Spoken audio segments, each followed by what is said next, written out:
आपके जीवन में ऐसा लगता है कि लालू प्रसाद यादव जी का भी कोई एहसान है या जैसे योगदान है? बोले कि 1% भी नहीं। और नहीं तो अगर उन्होंने नहीं कहा होगा तो अपने बेटा के माथा पर हाथ रख के कसम खाएं, अगर नहीं कहा होगा तो। संतोष ने जो बोलता है डंके के चोट पे बोलता है।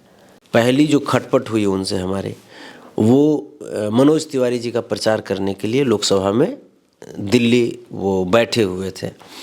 उनका एक वीडियो वायरल हुआ। वीडियो में सपना चौधरी और वो बैठे हुए थे। तो हमने उनको फ़ोन किया। उस वक्त हम बॉम्बे से पटना आ रहे थे बाय ट्रेन।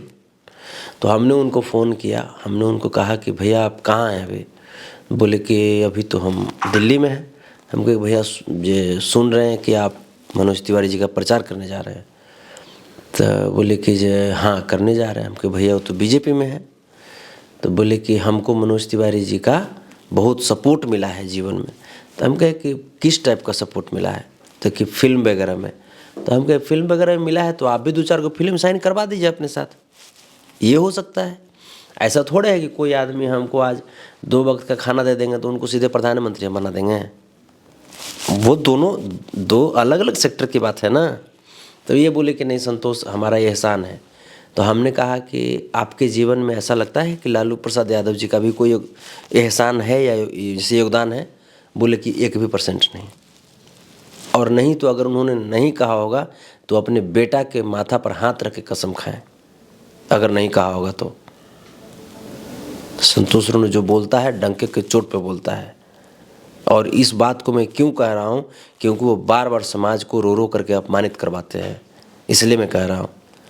फिर मैंने वहाँ पे कहा कि भैया ये आपका गलत स्टेप है और अगर इस तरह की कार्य अगर आपने किया तो भैया हम आपके सबसे बड़े खिलाफत रहेंगे।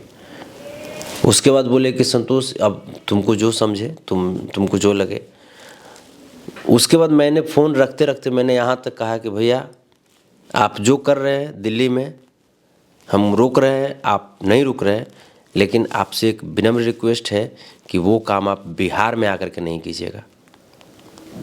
अगर बिहार में आप आ गए तो आपके गाड़ी का शीशा उसा सब फोड़ने में हमारा ही हाथ रहेगा। आपको बढ़िया से लौट करके जाने नहीं देंगे बीजेपी के प्रचार करके। और नहीं तो आप बीजेपी में शामिल हो जाइए अपना। आप क्यों आप पब्लिक को दिग्भ्रमित कीजिएगा समाज को? तो अब उसके बाद वहाँ से मेरी विद्रोह प्रारंभ हुई उनसे। अब उसके बाद आज भी देखिए ना, आज भी वो लालू प्रसाद यादव जी से खुद को ऊपर मानते हैं।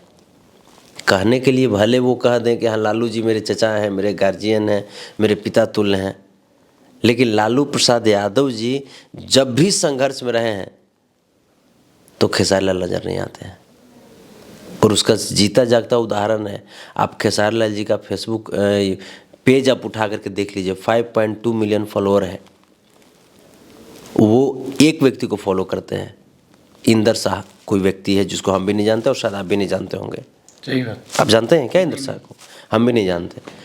लेकिन क्या आपको लगता है कि खेसारी लाल यादव जी के पेज से लालू प्रसाद यादव जी को फॉलो नहीं होना चाहिए? बिल्कुल होना चाहिए। क्या आपको लगता है कि खेसारी लाल यादव जी के पेज से तेजस्वी प्रसाद यादव जी को, तेज प्रताप यादव जी को फॉलो नहीं होना चाहिए? बिल्कुल होना चाहिए। क्या बिहार के मुख्यमंत्री को फॉलो नहीं होना चाहिए? बिल्कुल करना चाहिए। हम ये नहीं कहते कि आप नरेंद्र मोदी जी को भी फॉलो नहीं कीजिए, आप देश के प्रधानमंत्री को भी फॉलो कीजिए, राष्ट्रपति साहब को भी फॉलो कीजिए। लेकिन आप जब यादव की बात करते हैं तो लालू प्रसाद यादव से बड़े सुपरस्टार इस पूरे वर्ल्ड में हम नहीं मानते हैं किसी को।